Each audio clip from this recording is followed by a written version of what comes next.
Hi, I'm George Brown with the Highlights Foundation. I'm here talking to Harold Underdown, the lead faculty of our crash course, Everything You Want to Know About Children's Publishing. And I thought it'd be helpful, Harold, if you could just talk to us a little bit about what students should expect, who should attend, some of those pieces. So who should attend the crash course? Okay, well, thanks, George. So that's a key question, and it's something that we've talked about over the years. And we've come up with this term that we use. We call our students serious beginners, okay?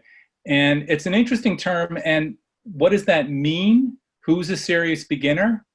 You might think about it in terms of milestones, but someone's got to a certain point or not. But we think it's really more about attitude, that people at different points in their writing or illustrating or publishing career can be serious beginners. So for example, someone who's literally just started writing in the past year, they've been working away on a few manuscripts, they're really excited about it, and they Google and they find the Highlights Foundation is offering workshops, and bing, they want to go off to the Highlights Foundation. That's a serious beginner.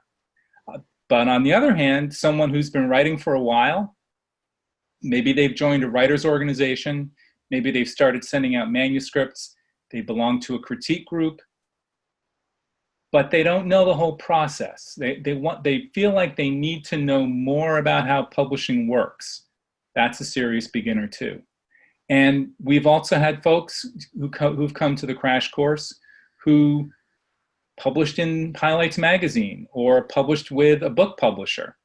But even though they've been through that, they feel like, I don't know how this all works, and I need to learn more about it.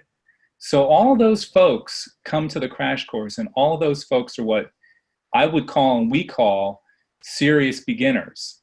And that's really who we intend the crash course for.